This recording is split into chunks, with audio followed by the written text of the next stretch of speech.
Welcome back to Beast Machines Monday.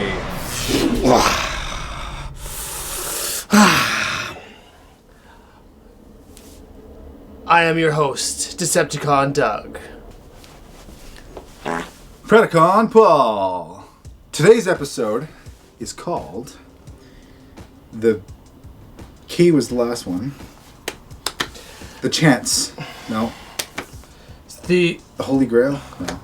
The Catalyst. And today we are talking about... The Catalyst? What is it the catalyst of? I'm glad you asked, because we don't know either. We'll find out next episode of Beast Machines Monday.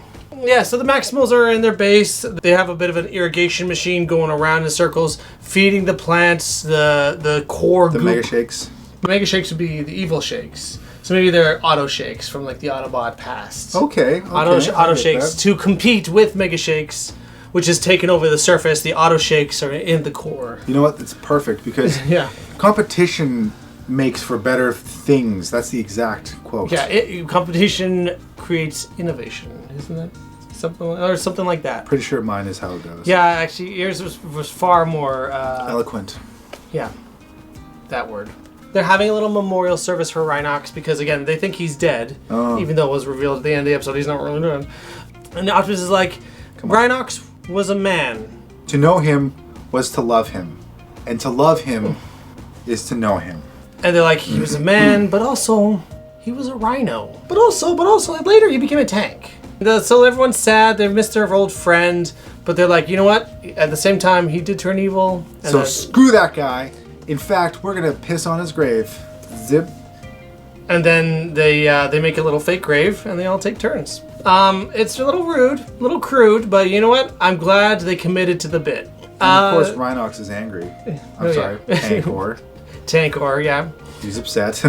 He's watching it. He's going, How dare they? Wait till you guys see what I can do to your graves. Not actually dead. And I'm going to also check on what Megatron's doing. And Megatron's just kind of like, What am I what am I doing? doing?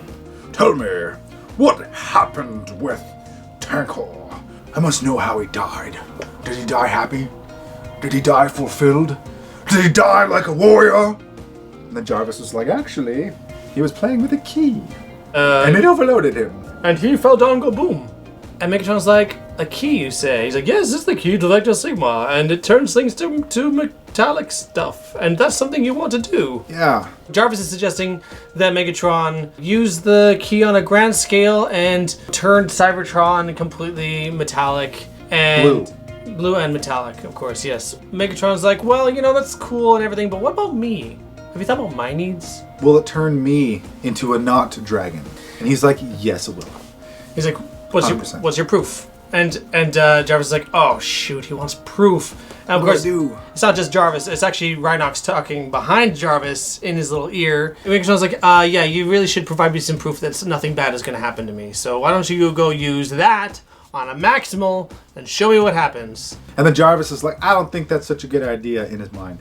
And then Rhinox is all like, and then you'll go crazy, and then you'll be my pawn, and you'll lick my boots and things like that. Yeah, Rhinox is totally like, he's really gotten to this villainous monologuing thing to the point where it's kind of getting in the way of his work. He he says the quiet part out loud. Yeah. He starts repeating his evil plan to Megatron. And Megatron's like, what?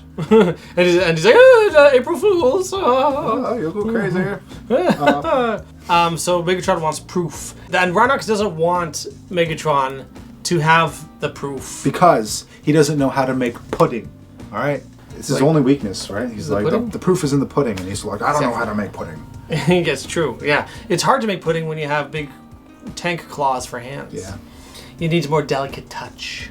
If he grabs a wooden spoon, it's just going to snap. And then what do you have? Little flakes of wood in your pudding. Ruins the pudding. Yeah, and then you've got no proof.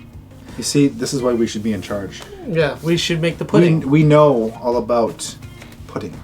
So then they take the Predacons and they go off to find Maximals. And then Jarvis is all like, the Maximals are over here. And they're like, how do you know? Because my sensors are telling me they're through this grate that we just blew up. I'm telling you right now, they're over here because my sensors are better than yours. And they're like, well, it makes sense to me. Yeah, all right, I guess we'll just do that. Oh, and all the Viacon drones have been armed with keys to Vector keys. Sigma. They turn everything blue. And then we cut to the Maximal base. Rat Trap is hard at work, typing on a computer. And he's like putting things into a liquid, and he's like, haha. Liquid. And then he's like, hey, I discovered something. It is a program thing that if somehow I can put it into organic goo. He turns it into fertilizer. Let's try it out. Like super fertilizer. Yeah. The liquid gets snatched up real quick by a web, and then Rat Trap, he's like, whoa, nope, too slow, Chicken Marengo. He grabs it, he's like, where do you think you're going, Spider? And she's like, Silverbolt. And he's like, whoa, are you telling me that Silverbolt has been thrust this whole time? And she's like, yes, he thrust into my heart with his love poetry. Then Rat Trap's like, cool, I'll help you. Yeah, go do your thing. Blackarachnia clearly needed to keep the secret this whole time because of the repercussions that she has experienced. They could have been earth-shattering. Yeah. They could have changed the entire course of history. She goes to liberate Silverbolt's spark. With a mega vial. shake. Yeah, with a vial of... That's right, an auto shake. Yeah. Meanwhile... Jarvis is on the hunt. He's trying desperately to keep the Viacons away from the Maximals because... He's got a soft spot for them. He's like, y'all, I went into the Oracle. I'm my brothers. Yeah, he's like, I get you guys. Mothers. I get you. Jetstorm is like, hey, I don't believe there's Maximals up here. Let's go into the sewers. And Jarvis is like, no, there's Maximals up here. You just gotta look a little bit longer. And then suddenly their sensors pick up a Maximal. He's like, oh, that's cool. That's not good. Yeah, wait, it's kind of what he wanted to, because it confirms the story, but also not, because that's what he's trying to avoid, is the Viacons and the Maximals having to meet up. And he doesn't want the Viacons to, by using the key of Sector Sector... Yep. To show Megatron what it really is going to do. Make him go crazy and jump around all psycho. And jump around. And be all angry and stuff. Jump up, and get down. Jump. Everybody jump. Would it, though? Like, there's no animal side. Megatron's not techno-organic, like the Maximals are, so would it have the same side effect? You know what? I'm glad you asked, because I don't know. I guess Rhinox doesn't know either. I've been thinking about this the whole time you just asked me, so... Well, there we go. It could have actually worked perfectly fine. Yeah, maybe it would be exactly what Megatron ordered. He's like, sure, this is amazing. Blue is my favorite color. It used to be purple. Jarvis is trying to redirect them. He's like, oh, actually, let's go back into the catacombs. That's a good idea. Oh, yeah. That's a much better idea, because there's more Maximals. More Maximals equals more better. Blackarachnia is going to really insert herself into this conflict. So she jumps down from a building, grabs Thrust, and says, prepare to be inserted. And she gets into this like building and she webs him up and she's like, you're gonna get this. And then he rubs it all over his manly pecs. She puts on a little bit of mood music. Marvin Gaye, as which we cannot play because I know that gets blocked from YouTube. Pulls out her little nightie, gets all like ready for the big date. Opens up all six of her eyes. She makes eye contact and goes like, hey, big fella, welcome back. And Thrust says, and it's Waspinator. Oh my goodness. I audibly was like, what? When we were watching this. I gotta tell you, this whole time we were doing Beast Machines Monday, every reference to Thrust being Silverbolt, I've had to just hold it in, just knowing that it's been Waspinator this whole time. Just waiting to see what your reaction was. And it was a pretty good, like, holy cow moment. And so I allowed myself to believe, okay? and that was great. This is why I have trust issues. I would say that moment was entirely effective based on my observations and based on the fact that he just said that he didn't know. And, I did not know. Yeah. It is Waspinator, and she's like, what are you doing here? We left you on Earth.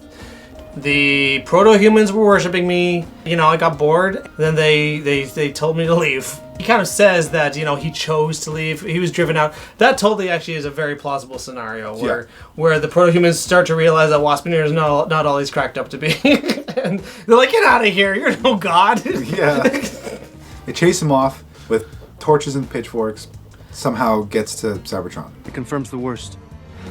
Somehow, Waspinator's returned. If he was a flyer like a jet or something like that, I could see him trying to make the trip to Cybertron, and since he was in prehistoric Earth through millions of years getting there, but I just feel like bug wings, which is his main way, I don't see those working in outer space. But it's canon that once Starscream got into him, he was able to pull feats off that he just wouldn't have been able to with those wings. Well, that's true with the zooming around, so maybe... Yeah. Okay, so maybe he has another means of propulsion. Like I guess some kind of thrust. So does that mean he was literally flying from Earth to Cybertron over the course of millions of years? Maybe. He said it took a really long time.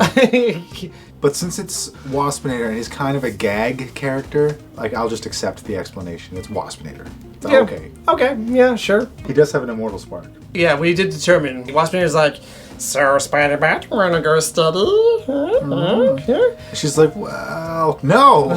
He gets all heartbroken. And he's like... He was kind of aware of what was going on while he was in Thrust's body, and she was like, coming on to him, and he was like rescuing her, and I guess in his mind, he's like, I think I got a chance with this girl. So Jetstorm breaks through. He kicks Blackarachnia in the head. She throws the thing. The milkshake that brings all the boys to the yard splatters all over him, and he's like, ah! And then he is revealed to be Silverbolt. It was Jetstorm all along. And he's like, dark poison in my heart. He's the, the Gomez Adams? The Gomez Adams of the Viacons. And she's like, Silverbolt, oh, Silverbolt. Only someone could say something so lame or whatever. And then Waspinator's like, no, not fair. He's like, get your hands off my girlfriend. They're going to be fighting over her. And then she's like, God, guys, give it a break. Yeah. The Viacons come in with the key of Omicron and they start shooting everybody. Right, and so they basically go back to their Viacon modes, and she's like, dang it, I really liked having these guys fight over me. It kind of made me feel special, it kind of felt like I kind of felt. Cheetor doesn't look at me anymore, Yeah. No, I know. Meanwhile, downstairs, Rat Trap is trying out this new fertilizer in the core goop that's being put all over the plant. This is supposed to encourage a lot of growth, but I think he underestimated how much growth, because the moment he puts it in there, huge vines start breaking through, and 5-second videos here, 10-second videos there. Yeah, I think it's 6 seconds is the limit, right? Oh, 6-second videos there. Yeah, Cat vine, dance vine, and it just took off. It was viral. And he got all tangled up, and then the other Maximals come in. They're like, Rat Trap, what did you do? I made an ouchie. I wanted to accelerate the program, so I put a program in the organic, and here we are. Here we go. Yep, I made a whoopsie. Rat Trap planned for this, and he was like, just in case things get out of hand, I'm gonna have a backup plan ready. And he puts it in a puddle, and then somehow all the vines everywhere stop. And as it would. And Optimus is like, okay, well, thank you, Rat Trap, for trying your best. Next time, just let's talk about it first. Try it on a small sample. Don't try it on our only source of these vine things. Then Optimus is like, hey, where's Blackarachnia? And they're like, she's just doing a thing. Yeah, she's gonna go buy a pack of bolts, silver ones. Optimus is like, okay, well, that's cool. I'm gonna go and talk to the Oracle because we have lots to talk about. Because of plants, seeds, and vines. The Cheetor is like, hey, wait, why don't we just use these vines as weapons against Megatron, since they're big and powerful and could potentially just rip apart his base and his whole network. Optimus is like, Cheetor, that's going to solve this problem really quickly, and we have 2 seasons that we are signed up for. So we can't do that right now. Don't do anything rash. I'm going to chat with the Oracle. You're in charge, but don't do anything. In fact, Rat Trap, you're in charge. He doesn't say that, but... But he's like, I put Rat Trap in charge in Chain of Command. I should have just kept putting Rat Trap in charge. Because he did great. Because all he did was rescue me. Mm-hmm. Okay, well, where's Blackarachnia? And Rat Trap's like, well, she might be in trouble, and she went up to get dust and stuff like that. And then Cheetor's like, okay, cool, let's take the vines up. And then they're like, okay. That's a good idea. Yeah. We should do that. I don't see any negative repercussions. Nothing bad is going to happen because of this. And I think that Optimus won't be mad at all because of us doing this and directly disobeying his orders. This isn't reckless at all. No, because Cheetor is in charge and the leader, and he's not reckless anymore. So why would he do a reckless thing if he's not reckless anymore? He's Cheeto Prime now. You don't need no monkey business. Blackarachnia's having trouble with the Vehicons. She's losing. But up comes a vine. And this one, I think, is the one where he goes, I can't believe you've done this. I can't believe you've done this. Classic vine. Yeah, or is it the one where with life gives you lemons? Well, the life gives you lemons. Could be that one too. Yeah? That's a good vine as well. Regardless, they come up on it. They grab Blackarachnia and they ride the vine off into the sunset like it's a magic burn. Like, woo! The Vehicons are like, well, I guess we should just we should shoot that shoot thing. them. Yeah, let's shoot the vine. Yeah. Because, you know. And then Cheetor's like, oh my goodness, I forgot they can shoot at us. And then they shot the vine. In Cheetor's defense, though, he didn't know that they were all armed with the key to Vector Sigma. So, you know, just any normal shooting would probably just like break the vines. But now they're shooting the vine and it's turning blue. And of course, we know contagious. And then it keeps going and they're trying to outrun it. And they go before it goes into the core. Because, yeah, not only is it going to ruin their garden, it's going to ruin the planet, which is bad. They're chasing after it to see if they can cut it off, but it's kind of hard to keep up with. And unfortunately, they're doing that stupid thing where Cheetor has his swords out and he's like flying, and I really don't understand the physics of all that. I hate it so much. But they're doing it because they got to do something. Oh, Optimus, his time with the Oracle, not super productive. Something's gone weird with the Oracle. As we know, it was Rhinox messing around with it. So Optimus is like, well, I guess I can't talk to the Oracle, but I really want to talk to somebody. I guess I'll just go back home. Talk to everybody else. Talk to them. Because they're definitely patiently waiting for me to come back with news. So he goes back and he looks at the vines that have gone up through the ground. He's like, this is odd. Why? I don't believe this was like this last time. Somebody's responsible for this. I actually like the moment where he's like, Cheetor. It's just like, because he knows. He knows exactly what happened. Cheetor comes bursting through and they're like, ah, Optimus, look out. Because blue. The blue. And he's like, great. And so he starts ripping all the vines apart to try to separate it in time so the blue stuff doesn't hit the core. And he just manages to cut it off in time. And you know who's getting the spanking tonight. Ooh, he's got big hands too. Yeah, those are big hands. He's like, what's going on? Why were you up there? And why did you do this? And then Blackarachnia's like, turns out Silverbolt isn't thrust. But Optimus is like, I didn't even know he was thrust. And she's like, well, he's not. He's just Storm. We know that now. Shooter's like, hey, look, we just took the vines to rescue Blackarachnia. And he's like, yeah, but I told you not to do stuff like that. And he's like, well, we did it, and now she's not dead. So that's good, right? But you almost killed the core of the planet. Next time, try a different method. You guys know that you can just go up there and beat up all the Vehicons, because you do it every day. Right? You know that? Crisis averted, but also like now they have this huge blue vine just hanging out there, which is kind of annoying. Now Megatron's annoyed too, because he's like, I wanted to get a maximal sample to see what happens, but they keep evading my grasp. I guess I'm just gonna have to use this thing on a bigger scale. And Jarvis is like, hey, how about only on your tanks? Because you never know when your generals will want to turn on you. And I'm gonna do that very thing that you just told me to do. He's like, as the leader, I accept guidance from this mindless drone. In fact, it's a good thing I thought of it. And Rhinox is like, finally, I got my pawns poised against each other, and I'm the king, and I'm gonna win. Actually, I guess I'll be the queen because it's a more powerful piece. Yes, I'm the queen. Queen Rhinox. Yeah. Yeah, that's the catalyst. But the catalyst for what? For what, indeed? What'd you like about it? I like the general direction it's going. Like the plot, I feel, is moving forward. Just the general story of this episode really worked in all the pieces, like really fitting together. You know, you kind of feel like, what is the Vine stuff going to have to do with anything? And then they kind of make it work in the story to rescue Blackarachnia, who's trying to rescue Silverbolt, which is finally paying off after, like, it seems like eons of waiting. I don't know.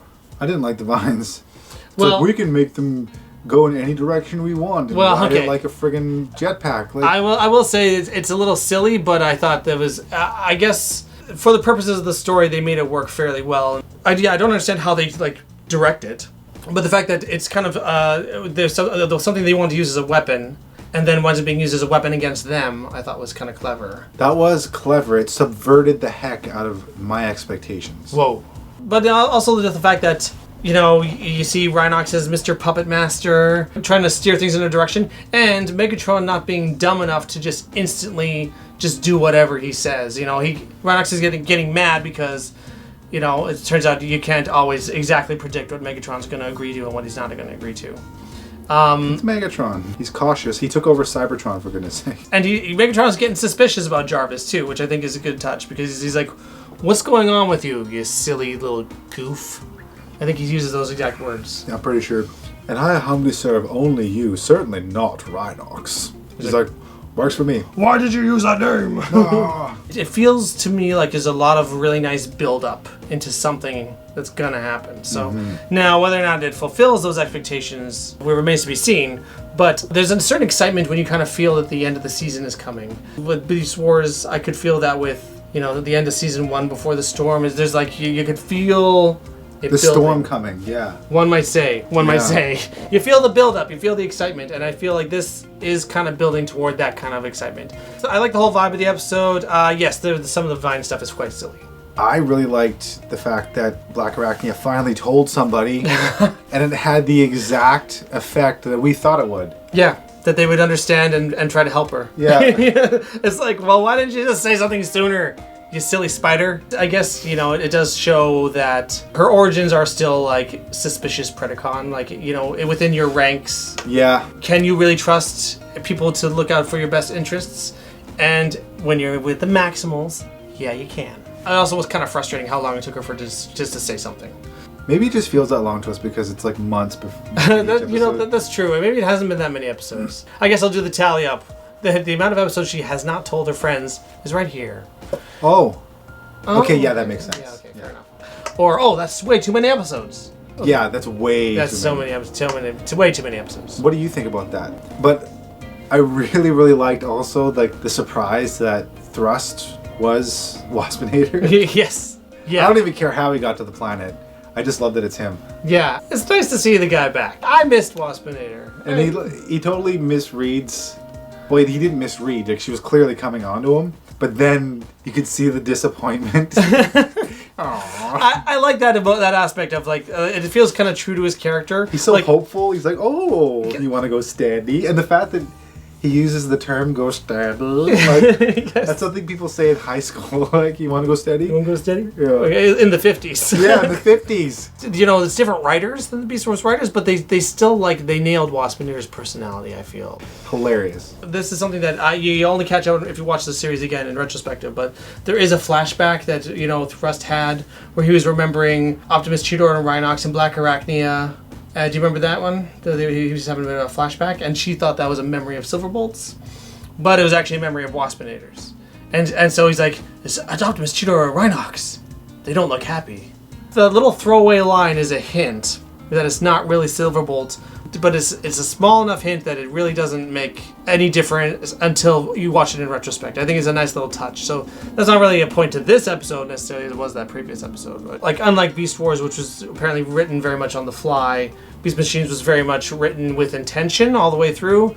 And that's one of those nice little things that you can throw in there when you write it with the intention of how things are going to go. So, good job, writers. Man, seeing and hearing Silverbolt was just phenomenal. That little bit of poetry, like the venom of my heart. You know, you're just like, oh, yes, yes. Like, I was so happy. Like, it was predictable once he came flying through and then you saw the canister flying there. I was like, oh, in my mind, I was like, he's Silverbolt. And then it lands on him and then it is. And while not a surprise, still very welcome. As someone who didn't know the bait and switch that they did do, did you have any inclination on who might be the third Viacon? Honestly, I didn't know. I thought they were all going to be Maximals. And so I was like wondering, like, well, because he's a loner, he might be Tigatron, but Tigatron, like, his spark got destroyed. Yeah, right? There really wasn't anyone else. I don't remember having any inclination either when I was watching it for the first time about who the third person could have been. But I do remember the reveal of it being Waspinator was a big surprise. But it just begs the question, how? And then he tells how, but it doesn't answer the question. It does, but doesn't answer the question. The pacing of the episode is really good, I think. They're building on the conflict between Optimus and Cheetor. I really like that. I find it very disappointing that I feel like Cheetor, in his desperation to be a leader and prove himself, he is making more bonehead maneuvers. We're seeing a little bit more of that impulsiveness come back. But, I mean, if I might be able to play devil's advocate here, God, I guarantee you Optimus was a little unseasoned when he was younger, too.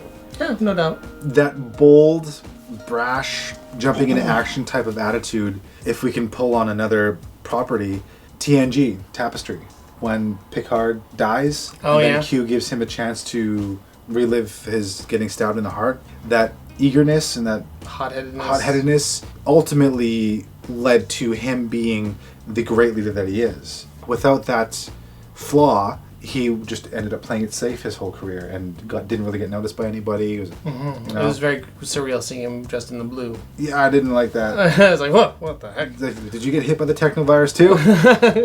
To jump back to Beast Machines, Cheetor making these mistakes is what's going to develop him and is going to give him the experience to learn how to be patient and to think about what he does. Failure's the great teacher, as Catherine Pulaski would say, right? The greatest of all teachers, right? You know, people learn by failing, and Cheetor needs to fail, and he needs to fail hard.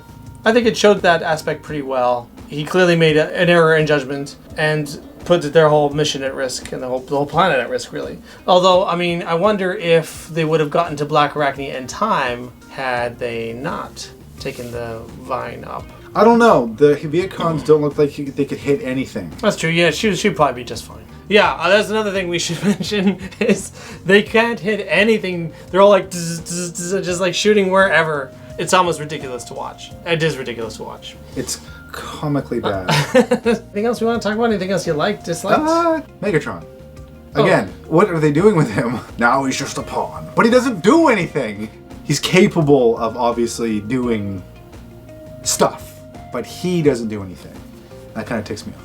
Unfortunately, that's just how it is with Megatron right now, is that he's just, as we mentioned before, he's just kind of stuck in the control room. It is a bit of a wasted opportunity. And as a result, one thing I find very interesting is that because Megatron's stuck there, Tankor, Rhinox, has essentially become the main villain right now. Megatron's very much in the side.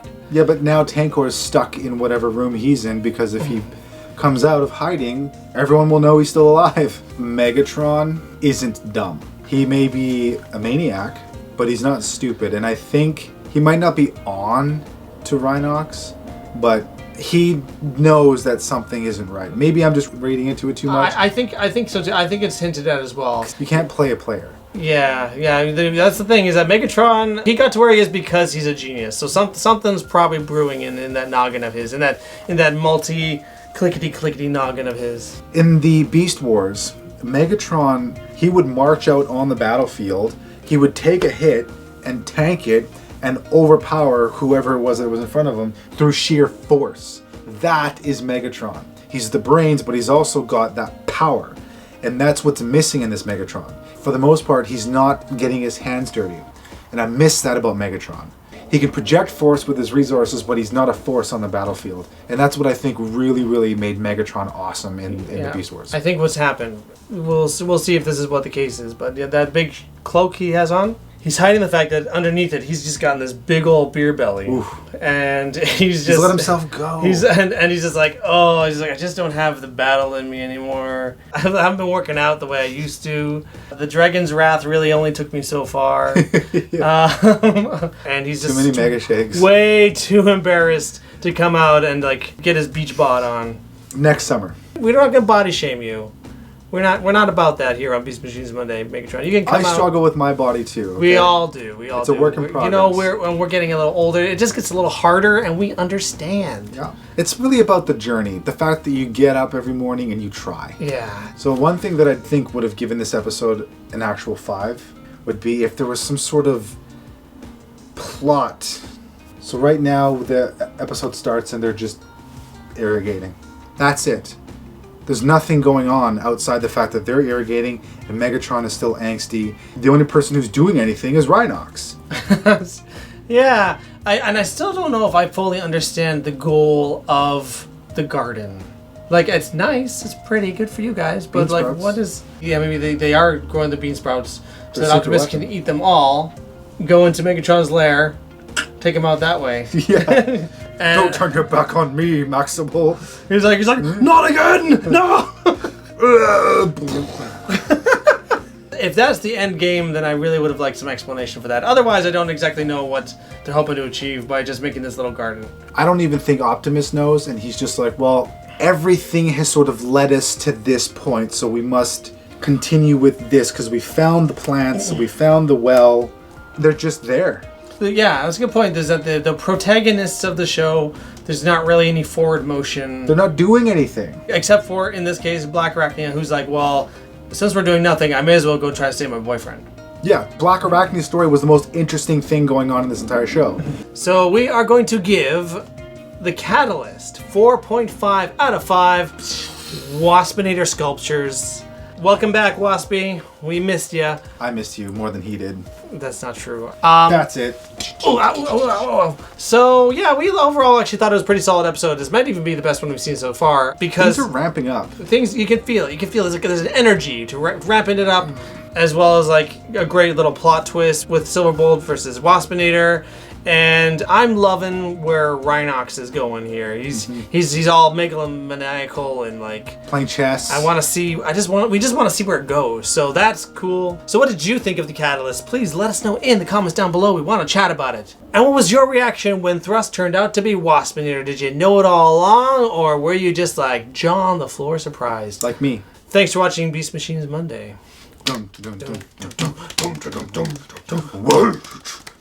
Run.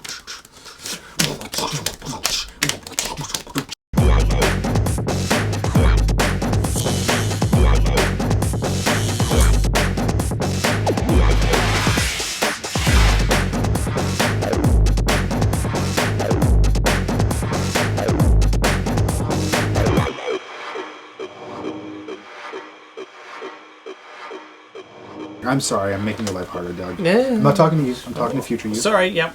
Future Doug, he's the better one anyway.